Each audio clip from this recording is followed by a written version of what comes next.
I have studied nutrition for over 45 years, and I have a company, a consulting company called Health Quest International, and we do nutritional support and prevention of disease. So I work with not only individuals, but doctors in different hospitals across the country in, trying to facilitate a program for individuals to help them get out of whatever issues they're having.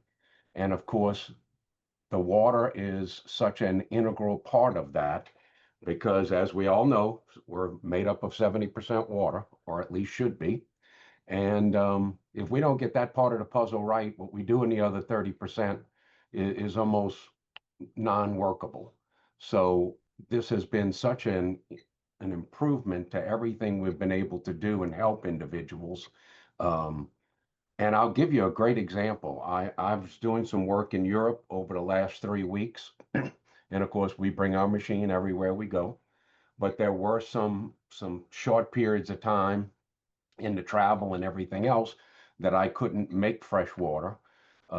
Now I had gallons with me and everything else that we toted around. And if y'all have been through airports, you know what that is to get through, but we got through with it all. And but the interesting thing is when you are drinking water that's a day or 2 days or 3 days old, you notice the difference so immediately. Um, Constantly thirsty, no matter what you drink, you're constantly thirsty because you're just not hydrating as well as you do when the water is at its full strength. And only one day did we actually run out of water. And for the first time in 14 years, I actually drank something that didn't come out of my Kangen machine. And it's amazing the difference in how it makes you feel. So it is so evident when you're on it for a period of time and you get off for a day. So Yeah, I don't even know what life would be like without Kangen water. I mean, it is pretty extremely rare if I'm not drinking this. You know, whenever we travel, we take a machine with us. We take mhm, water for the short periods between getting machines hooked up. right. We don't care where it's at, so that's awesome. Mhm. Well, and We take the great thing is I was hosting a wine cruise on Oceania for 10 days in the Mediterranean and up the Adriatic Sea. And you're standing by the pool on certain days. People are always asking you about your water, which is a great thing. And we have 3 or 4 people who are getting machines after our conversations on the ship. Uh, So traveling with your water opens the door. I don't think the last 5 or 6 trips that we've gone on, we haven't paid for the trip with sales of machines while we're on the trip. That's awesome.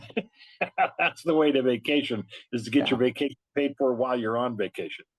that's right. Well, it was a work trip for me, so it wasn't something I had to pay for. So I actually came home with additional profit. Oh yes, that's even better. That is better. Get paid to get out there and do that. That's right. Yeah.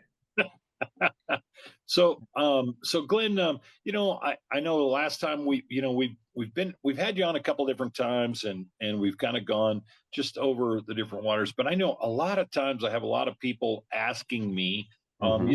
what's the difference between like our water and some of those bottle, those electrolyzed bottles that people pour water into, and then they Hydrogen turn them machine. on. Yeah. Hydrogen bottles. What might be a major difference that someone can just explain very simple? Well, there are two different really types of those hydrogen bottles. One of them you put actually a little magnesium pellet in, and as the water dissolves it, the chemical reaction produces some H2. Um, but those don't last any time because they very quickly oxidize and crystallize a coating on the top of the little magnesium pellet, so it stops producing anything anyway. The other ones have a small charge, a battery in them, and through their plates, or they have one plate that are side by side, and it produces a little bit of an electrical charge that does produce a little bit of H2. But there's a number of problems. Number one, the source water is still positively charged because you haven't completely restructured the water. All you've done is put a little bit of H2 in the water. So think about the fact of how our water absorbs into our system because the electrolysis process fills all of the atoms within the water with electrons so they separate from each other. It breaks it down into small, we refer to it as microclusters, but what you're really doing is just separating all of the elements within the water that are bonding together because they're trying to share some electrons. And when you fill all of their valence shells with electrons, they don't share any longer, and so they separate off. And that gives the ability to hydrate the cell, plus it produces hydroxyl ions, and that's a critical aspect of things because not only does the H2, which is a antioxidant, but it's got to get into the cell or it won't do anything. And if you're putting it in these hydrogen bottles that are creating water that isn't positively charged, it hasn't been broken down into small enough elements to actually enter the cell. Being positively charged, the cell is repelling it. So you never get the hydrogen into the cell to do the job you're looking for it to do. The other thing is think about a soda stream machine where you're injecting CO2 into the water. It very rapidly comes right back out, okay? And so you're not putting enough hydrogen, you're not integrating the hydrogen into the water. It's just bubbled in and it fizzes itself right back out. And since it's not entering the cell because of the source water it's in, you're getting absolutely no results at all from it.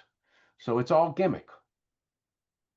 It's not infusing into the cell, into That's the right. water. And then Whereas our machine with the strong charging process, and that's another thing that separates our machine from a lot of the knockoff models, is it requires a certain amount of charge to properly restructure the water. And if you don't have that amount of charge, I think it takes about 230 watts at 1.8 amps.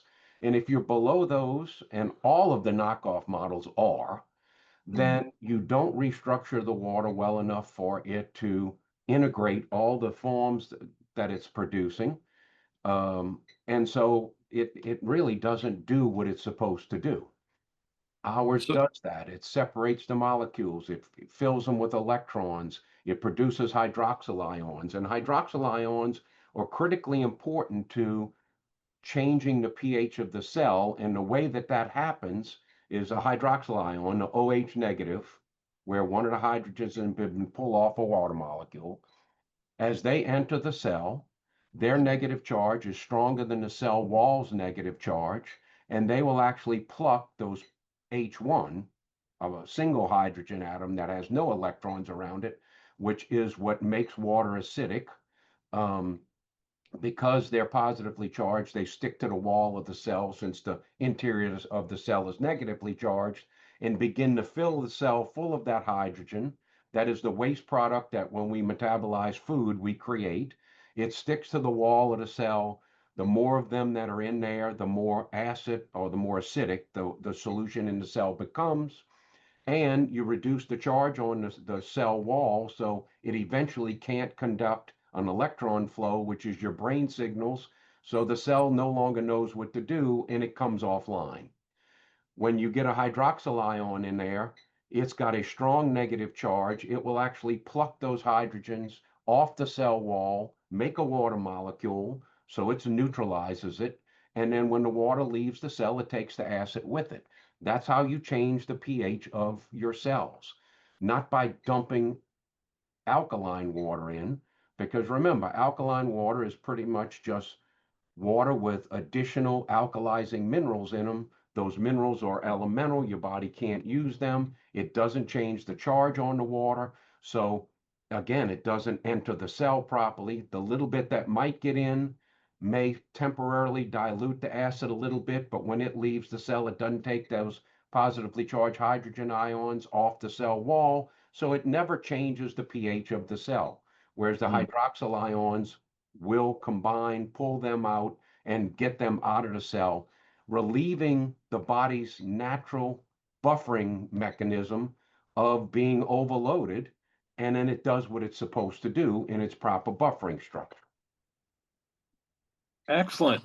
So speaking of elements, you were referring to elements. So Mhm. how does this electrolysis process help us in the ability to consume elements or convert elements?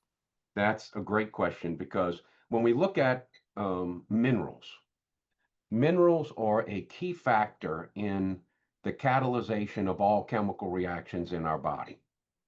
So when we produce peptides or proteins, and the difference between a peptide and a protein is a combination of amino acids. Anything below 50 amino acids is considered a peptide. Anything above is considered a protein, and our bodies create those all the time. When we eat proteins, we don't use them in their existing form. Our body breaks them down into all of the individual amino acids, and then we use those amino acids to restructure proteins that our body requires, whether it be collagen or on and on and on, different enzymes. And always combine a mineral in there, and the mineral is actually the catalyst that initiates enzymatic or chemical reactions. So it is critically important for us to have minerals in our system, but our bodies are designed to utilize minerals in an ionic format. Now, what's an ionic format versus an elemental?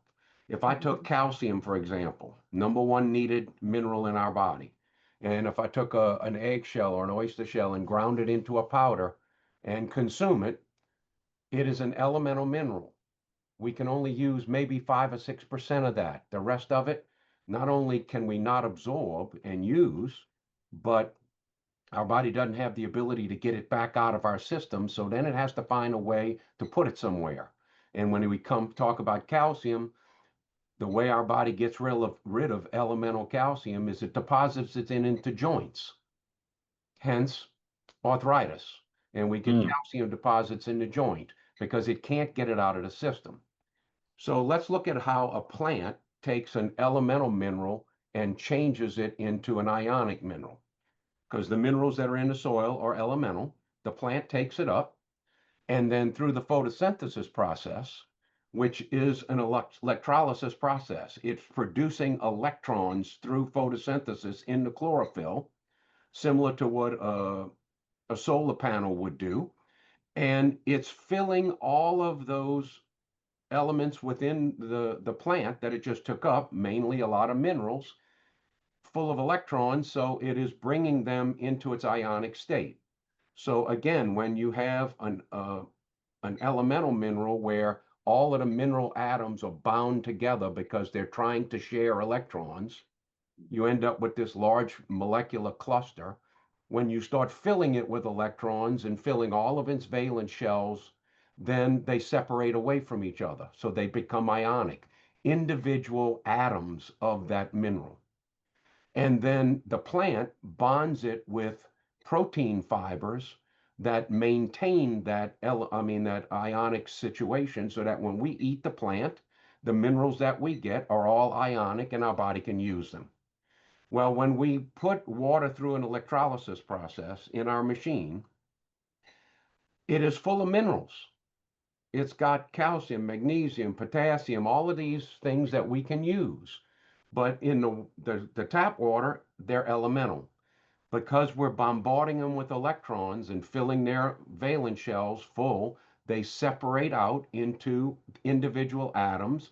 So now, not only have we structured the water with hydroxyl ions and H2, but we've changed all of the minerals that are in that water into ionic minerals.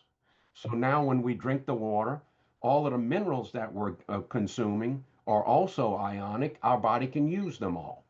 But as important as its usability and absorption ability is, if we don't need them or we don't use all of it, In their ionic state, the body's capable of getting rid of them back out of the system in any liquid excretion.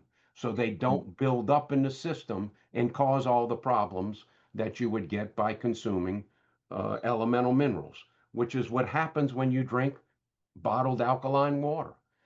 If we take water and just add minerals to it, it becomes more alkaline. But that doesn't mean it's good for us. It doesn't mean it's changed its charge to a negative charge for absorptions and things of that sort. Now, our water becomes more alkaline not because we add more minerals to it, because we're not adding minerals. Although some of our knockoff machines, that's exactly how they get them alkaline. They add minerals, so they're making alkaline water, not electrolyzed reduced water. Again, gimmicks. People don't understand the science, so they buy into the nonsense. But we have the same amount of minerals in the water after it's ionized as we had before. The only thing we've done is we've pulled a lot of the H1 out, and since we have less of that in the water, we end up with a higher pH. That's the reason our water becomes alkaline in pH, not because we've added more elemental minerals. But the minerals that are in that water are also ionized, giving our body the utilization of those minerals also. That's incredible. That's awesome. And I have read studies where, you can get your body too alkaline, or alkalinity can be a problem. And I've had people come to me and say, "Hey, Wade, I read that alkaline is a problem." I'm like, yes, it is. That's why you don't want to be drinking those bottled waters, right? Right. Yeah, because they're full of elemental minerals, and there's the problem. They can do you a lot of damage, and that's why doctors will tell you all the time, be very careful how much of that stuff you drink because you're filling your body full of elemental minerals that it can't get rid of. If it's full of iron, your liver has to hold it, and then you can toxify the liver by having too much iron being stored because there's no way to get it out of there, and it starts dissolving the liver tissue. I mean, you can just go down the list of all the things that storage of elemental minerals can be damaging.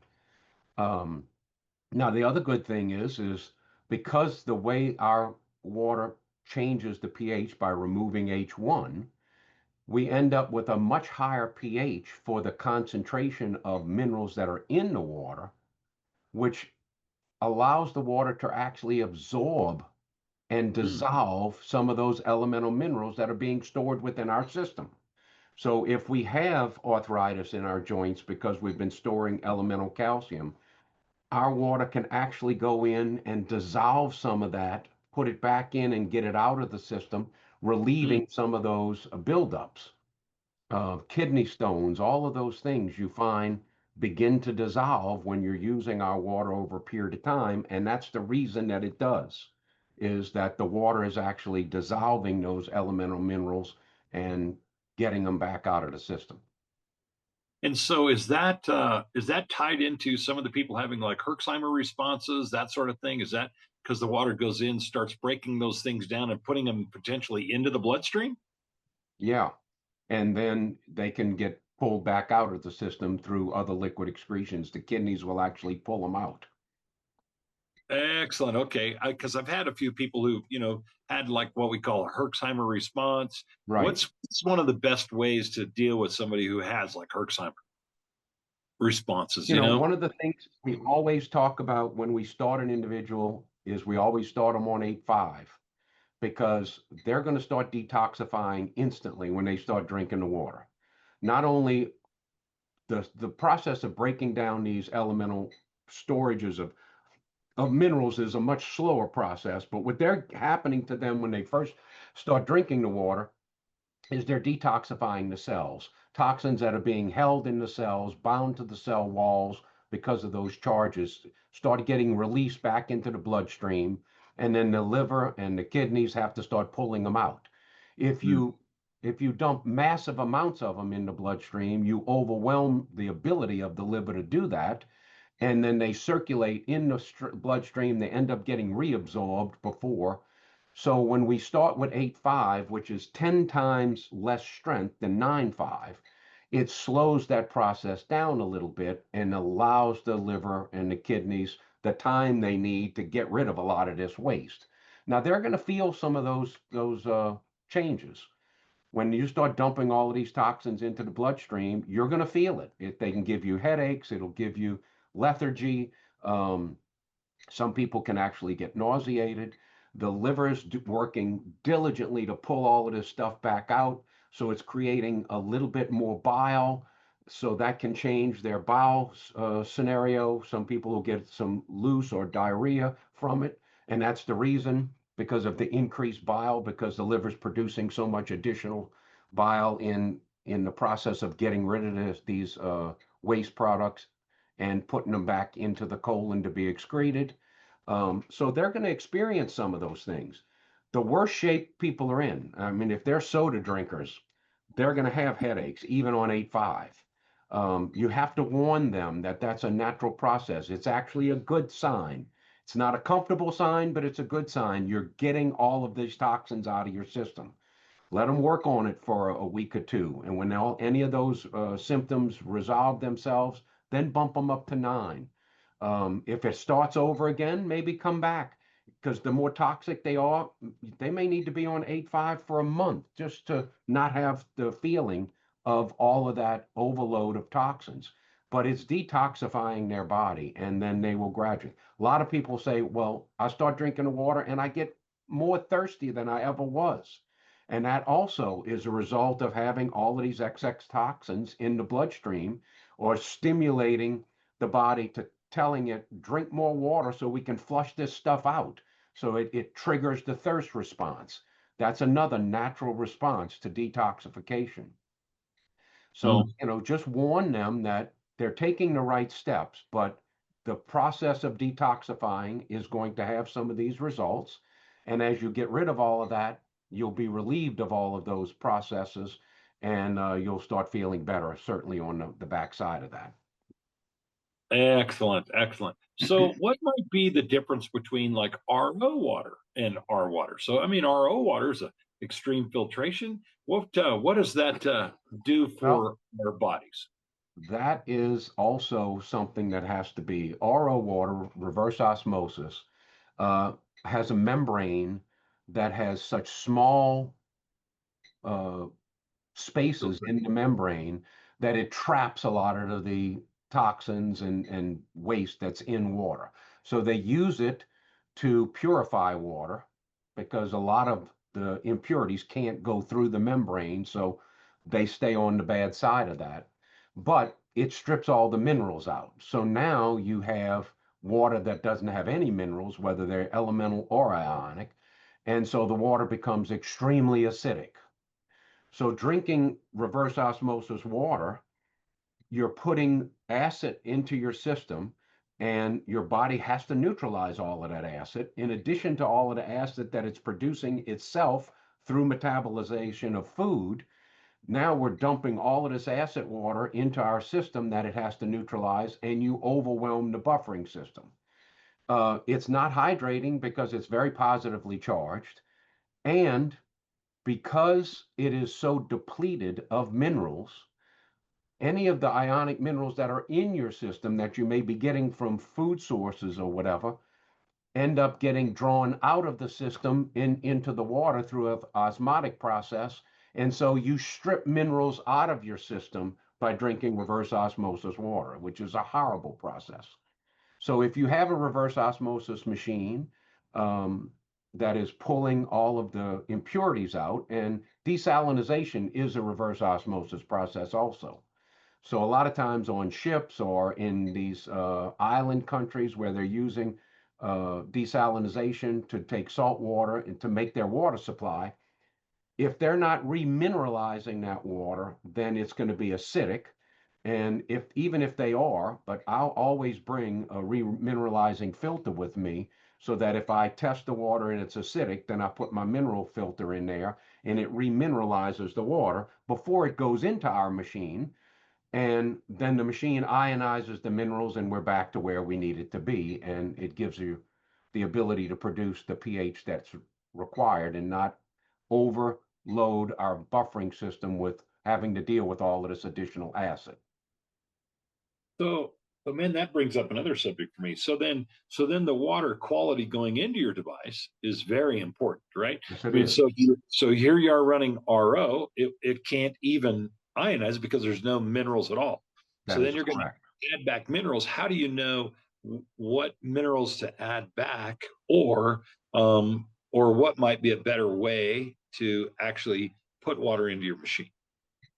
Well, if you're going to use the reverse osmosis water, you have to remineralize it. I use a mineral filter that I get from Ion Faucet So do because I. it uses some calcium and potassium, and the minerals that are in that filter are minerals that our body can use. Um, and depending on the acidity level of the water going into the pre-filter, it dissolves those minerals. If it's really acidic, it dissolves a lot more of them, and it comes out at a neutral pH. If it's very mildly acidic, it won't dissolve a lot of them. So it regulates what the water comes out, and it pretty much neutralizes the water to approximately a 7.0 pH. Um, and then that's what goes into the machine. It's got the minerals in there to do the ionization, and it ionizes the minerals also. So the water we're consuming has its higher pH because we've pulled the H1 out. It's ionized the minerals that are in there, so it's supplying us with proper minerals. So we're not drinking water that's mineral deplete, so that we strip minerals out of our system. And we're providing minerals that our body can use, which it needs. So again, all of our chemical reactions are required minerals. We need those ionic minerals to do all of those things in our system. So again, all we're doing, as we talked about in the disclaimer, is this structure of water is providing the body the array of things it needs to function properly. It's when we're not supplying it with what it needs, it doesn't function properly. So the water doesn't heal anything, but if you're in trouble, it gives you the impression it's healing you because it's providing you with all of the elements you need for your body to do what it's supposed to do, and it heals itself. That's awesome. So in that, it's carrying the waste out of the body and bringing in the nutrients that are necessary, right? That's exactly right. And making it available for all of the cells because of the restructuring. So And let's talk about restructuring just a little bit. okay. So what does that ionization process do? I mean, we've talked a little bit about it, but what Hmm. does it actually do to a molecule or a structure of water? Okay. Well, keep in mind that when we have water, it's not 100% H2O, because then it wouldn't have anything else in it. It's got minerals in it. It has all kinds of things built into the water. So some of it bonds to, because of some of the hydrogen bondings, those things will bond themselves to some of the water molecules, or they're just dissolved into the existing amount of water there. So if we, what the machine's doing is by bombarding the water with electrons, you're filling the valence shells around every one of those molecules with electrons. So keep in mind, let's take an oxygen molecule or atom. Um, an oxygen atom has, um, make sure I'm remembering correctly, it has 8 protons in it. So it needs 8 electrons to be neutral in its charge. The interior valence shell on an atom can hold 2 electrons. The next ring out, the second valence shell, can hold 8. And then it goes up to 16 and it continues to increase. So let's go to our oxygen. The first 2 electrons are in the first valence shell. So 2 of them are used. The next ring can hold 8, but we only have 6 more protons, so it will only hold 6 more electrons to be neutral. If we have only 5 electrons, then it's going to be positively charged because it's missing an electron, and it becomes um, a um, what lost the word. It's going to try to rob Free another. radical. It's a free radical. Thank you. Yeah, It didn't come yeah, to me. yeah, that's Um, right. my head's trying to think ahead. So yeah, it becomes a free radical. But if it's got 6 in that second valence shell, then it's a neutrally charged. It's okay. But since we're bombarding it with electrons, then it will fill the other 2, and now it has abundance. So now it's got 2 extra electrons. Now it's negatively charged. Well, if I got 2 of them side by side, they're trying to share those 2 empty spaces that are always there. If I fill all of those spaces with electrons, then they're not sharing, they separate. That's how they come and break the water down into and it happens with all the minerals, even the hydrogen, everything. That's how we produce the H2, because hydrogen only has one proton, so it's neutral when it has one electron. But remember, that first valence shell can hold 2. So if we add another one, we have H2. That's where the antioxidant level comes in, because now it can donate one of those electrons. And if we have an oxygen that's missing an electron, that is a powerful free radical that's scavenging for electrons. If I've got H2 sitting there, it donates one over, it neutralizes the free radical oxygen, and it becomes a neutrally charged hydrogen. We're in good shape all the way around. Excellent. I love that. So if you have more protons, it's positive. If you have more electrons, it's negative. Right. If they equal, then it's neutral. It's neutral. Excellent. That's right. I love that. And so my understanding is most heavy metals and stuff are a positive. Correct. And so the detoxing ability, what is the detox ability of our water in pulling out those elements, those Well, minerals? those heavy metals, keep in mind Heavy the metal. hydrogen bonding that keeps all of the atoms of a heavy metal together, which sticks them all together to produce the compound instead of or the molecule instead of an atom. Okay. So if we have calcium, um, the reason it's all stuck together is because it's trying to share those electrons. It's positively charged. Um, the reason we can add calcium to acidic water and produce a better pH is because the negative charge, I mean, it will bond with some of those hydrogens to produce the hydrogen bonding effect, and it absorbs some of those H1s, and that's how it reduces the or increases the pH in that water, but it doesn't change the structure of that mineral. It's still positively charged. So when we fill all of these minerals full of all of these electrons, then they start separating just like everything else in the water separates. And we bring them into the ionic state. As we're drinking the water too, all of these compounds of minerals, the reason it can detoxify and break it down is because it can then donate all of these electrons, filling some of these atoms and molecules with additional electrons, causing them to break down from their bonding. And so that's how we can actually dissolve some of these buildups of these minerals in our system, is we're donating electrons because our water's so negatively charged, it begins to slowly break these elements down. Excellent, excellent. Man, there's some great questions out here. Let's see here. Okay, Glenn, have someone who has liver cancer, can't drink water, has metallic taste. Any suggestions for what to put in the water to counteract that? Oh man, this is good because we just talked about that, right? Yeah, Pulling out those toxins because that's the right. liver The is not reason able to that the do it. water has a metallic taste is because the liver is not functioning properly because of the cancer, and so it's not taking the toxins out of the system, and they build up in the bloodstream. And as you get all of these metallic things in the bloodstream, you start tasting them in your saliva and everything else.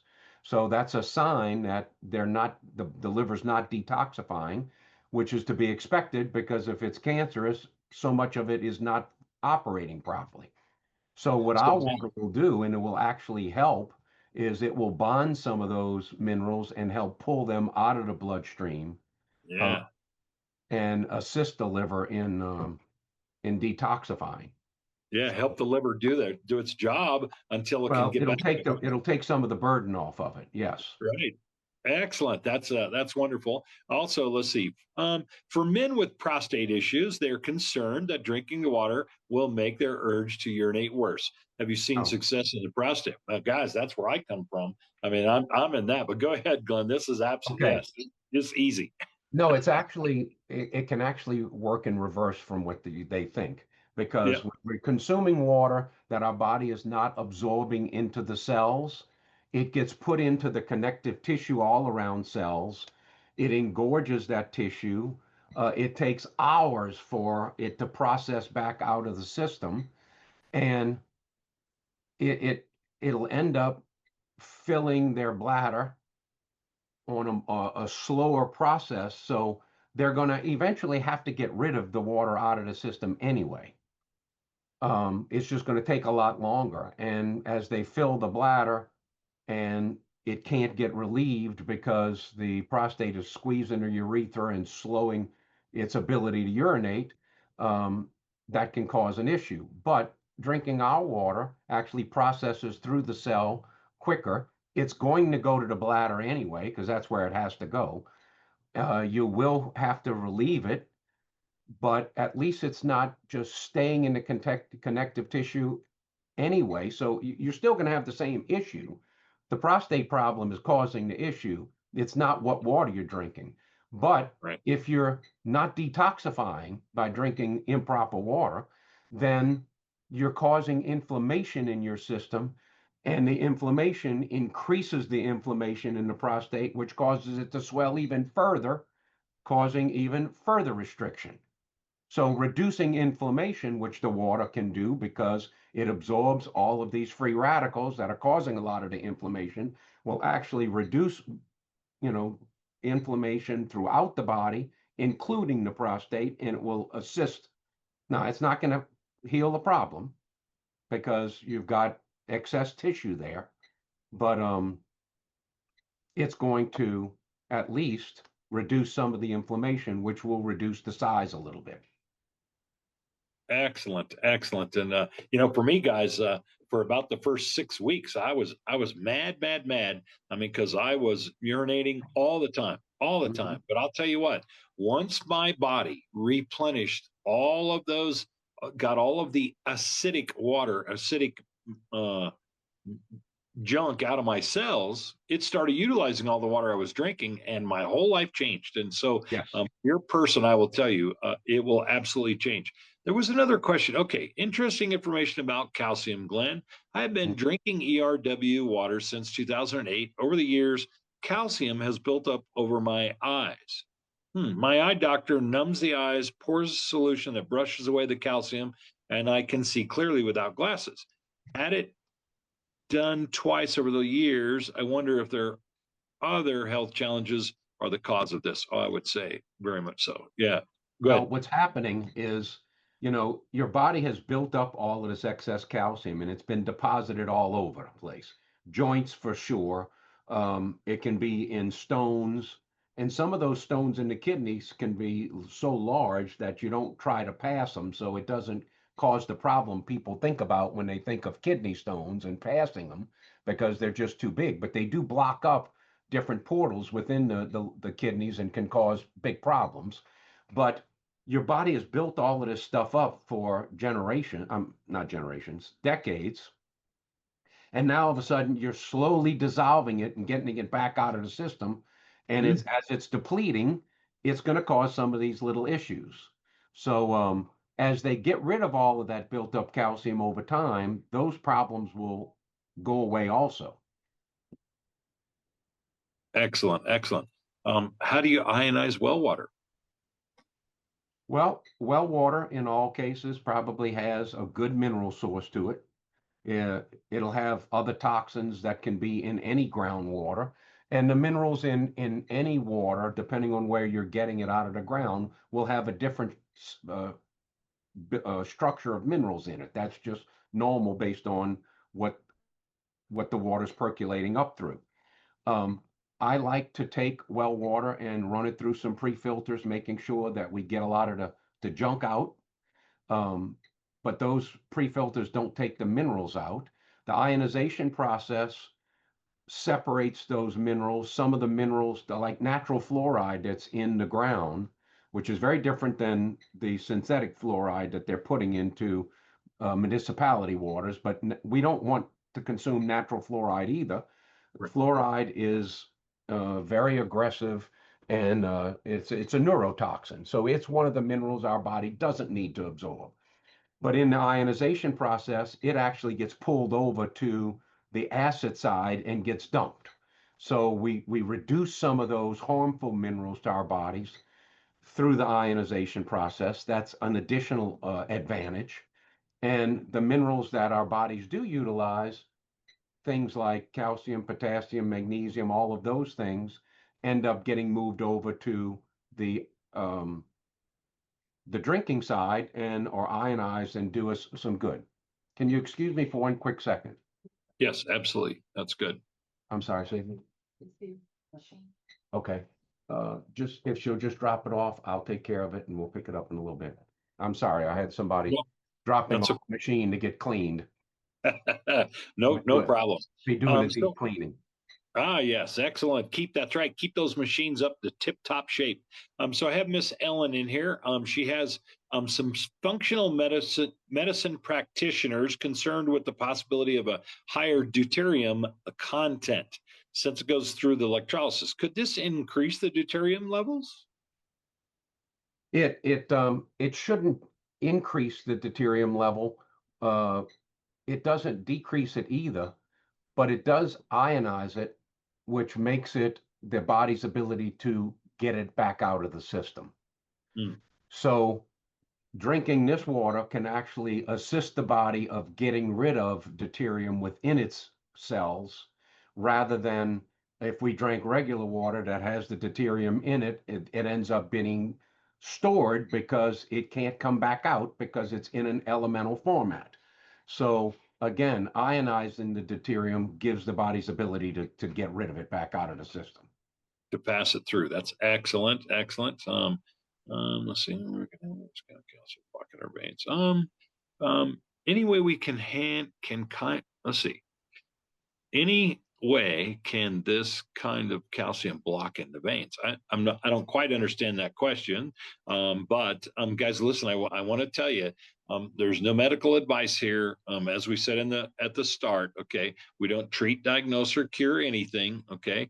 So this is just us sitting down talking with a man who has great knowledge, bodily knowledge, and understanding of what water can do in the body. Remember, without water, nothing exists. So getting in good water to get out the bad in the body, this is a great way to do that. So anything else you want to add there? There is something I can add there. First, Yeah. understand that we're going to have calcium in our bloodstream all the time. Yes. Now, whether that calcium is ionic calcium or whether it's elemental calcium does make a difference, because we can't get rid of the elemental calcium.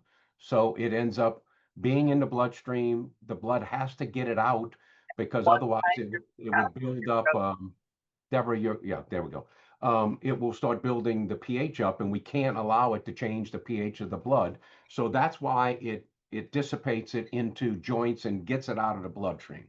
But let's understand scientifically why we end up with blockages in our arteries.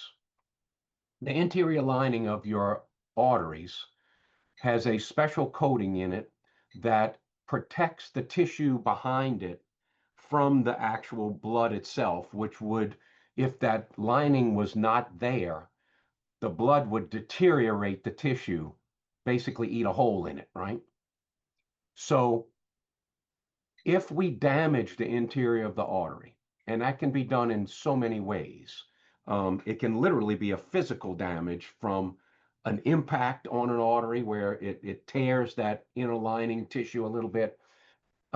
Different acids in our blood. So again, if our blood is a little too acidic, and then we start dissolving that tissue a little bit and eventually eroding it to the point where we expose some of the underlying tissue to the actual blood, it will start eating a hole in that and you'd bust the artery open.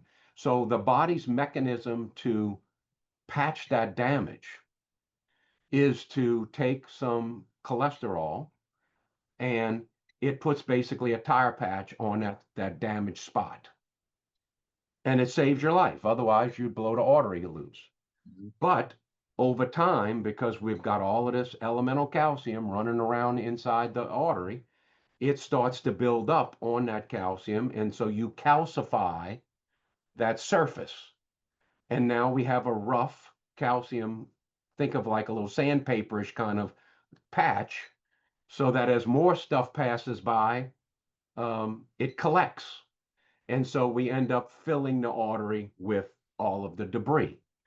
It's the reason that our arteries don't clog up like a pipe would. The whole artery doesn't clog. It's a spot in the artery that clogs. It's because of the original damaged patch. If we've got ionized calcium, ionic calcium, it can actually do, like we talked about, the dissolving of minerals. It can actually slowly dissolve some of that calcium buildup that's on the patch, keeping it from continuing to build more and more calcium and eventually completely shutting the artery off.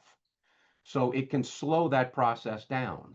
Also, by reducing the acid in the blood, we don't damage the interior artery as easily.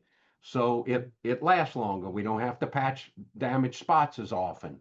So again, it's giving the body its necessary ability to heal itself in a natural, functional way, that when we don't drink the proper water, it doesn't have that ability. So some of these problems start adding up. Reducing cholesterol is awesome. That's by changing Okay. that acidity Well, level. it's You not reduce reducing the cholesterol. It's yeah. reducing the calcium buildup that's sticking to the cholesterol, the calcification of that cholesterol patch. Now, there's another thing. We always talk about cholesterol as being LDL cholesterol's bad the bad cholesterol. Guess what? It's not. You know what your brain's made out of? About 89% LDL cholesterol. Stop producing LDL cholesterol, and you'll end up with Alzheimer's disease and dementia. Your body needs it. But if you oxidize LDL cholesterol, it becomes sticky. So now it has more ability to stick to things. That's where you can end up with buildups and problems. By drinking our water that is full of antioxidants, we don't oxidize the LDL cholesterol. It is not nearly as harmful to us as it can be. It's actually in its natural state that it does all the things it's supposed to do in our system. When we're out in the sunshine, how does your body make vitamin D? The UV rays that comes through the skin interacts with LDL cholesterol in the blood and produces vitamin D. So constant exposure to sunshine, and you see my tan, I get at least an hour a morning, will actually reduce the damaging amounts of LDL cholesterol in the system, because it's being used to create the vitamins and 150 other chemical processes that happen with sun exposure. So sun exposure is actually quite good for you, although you've been told for years that it isn't. That was a good way to sell all of those chemical sunscreens that'll cause all of the cancer that then they can repair and charge you for that too. Um, Sunshine is good for you. Now, is there a certain time of the day that it's better? Absolutely. In the morning and in the late evening. If you look at the earth and the atmosphere around it, if the sun's coming up and it's coming through a wide section of atmosphere before it reaches you because of the angle, it changes the frequency, changes the amount of depth that the UV rays will penetrate your skin. It actually puts them in the perfect zone to produce a lot of these chemicals that you need. When it's up at the top and it's coming through a thin layer of atmosphere, it's at a different, and it penetrates a little deeper, and that will penetrate below some of those zones, and that's when you can cause some of the damage. But again, if you get constant exposure, especially in the early morning when the sun first comes up, it's got great things for what your body can use. And you begin to develop uh, melatonin in the skin tissue that produces what is referred to as a sun callus, and it will stop the direct rays during the middle of the day from penetrating too deep and protect your lower epidermis from those damaging rays. So if you build the proper sun callus by being exposed all the time, then you're not going to have damage from the sun. It doesn't cause cancer and skin cancer. It actually fights it by producing the chemicals that fight cancer in your system. And I can go literally, because my sun callus has been there for years and I continue getting exposure constantly. I can go to the beach on a vacation and get to the beach at 9 o'clock in the morning and get off the beach at 4:30 in the afternoon and be in the sun all day without a shirt on. And I never, ever burn. I never get red. It protects itself from it. Amen. I love that. I And love that. I feel better because my body's producing all of the great chemicals it needs to do all of the work it needs to do. That's excellent. Pamela asked how to go travel through airports with a machine and or carry gallons of water. Yes. Which I do all the time also, and I'm Yes. sure you do. Yeah. Well, the TCA, first of all, our machine is registered with the TCA.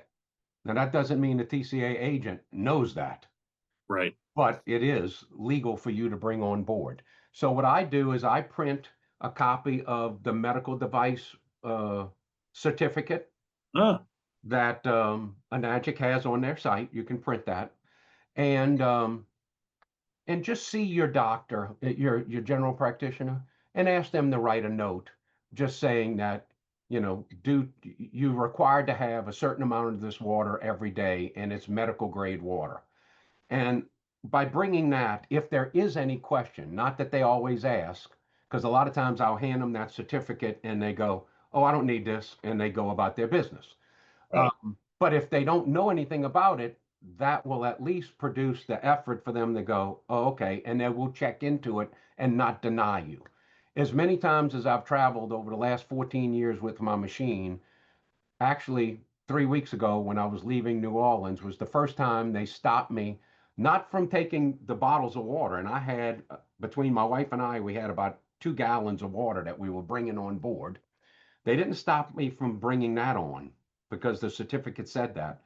But some of the new uh, devices that they're using saw something in the filter in the machine that stopped it, and they had to bring somebody on to test it to see if and I had blown all of the water out of the filter, but they got one or two little drops, a little bit of moisture, and they were able to run the test and run through. And that was the first and only time none of it happened on any of the way home or anything else. But sometimes they will test it, but you get through with it. Don't let them run it through the x-ray machine, because the x-rays will restructure and ruin the water that you're bringing on board. So I always tell them it can't go through x-ray. They have to take it around. They have to test it with this little device that checks the fumes that would come off the water to make sure nothing's in it that could be explosive and stuff. But I never have any problem. It'll take an extra 10 minutes to get through, but that's okay. I'm going to take 10 minutes to get through because I'm not going through the MRI machine, the scanner that they want to put you through. I don't go through that either because that is microwave radiation. You don't want to go through that machine. So I tell them I can't go through the machine because of a health thing. I have to have a pat down. And so you get a foot massage while you're at it. It just takes an extra few minutes, but it's surprising that how quickly it all normally goes through. And I don't get radiated, and oh, it's not x-ray. I know it's not x-ray, but it is microwave. I can't go in there. And so I always give myself an extra half hour, although it rarely takes that. And by the time I get through that, pat down, then they've already tested the water and I'm ready to go. Man, that is awesome. Wow, where did the time go? We've already come over past the top of the hour. Man, Glenn, it is so awesome having you here. It's so good to see you. Same here, my friend. Yeah, I And look forward to next time again. Look forward to next time again. I'll try and have it together a little bit better. Well, hopefully So we were able to answer some questions and give people yes, a broader spectrum of understanding of how all of this works and why it's so critical to drink it all the time. You know, that's people right. tell me I'm fanatical about my water, and I'm proud of that. Yes, I am. I That's don't right. drink anything other than that day, this last trip, but that's the first time in 14 years. Um, but you know, keep in mind, if you drink something else that's not structured like this, it's going to take a whole glass of water just to neutralize that. And then you got to drink more water in a day. I drink That's almost right. a gallon a day. That's an effort in itself. I don't need to add other stuff that I got to go to a gallon and a half.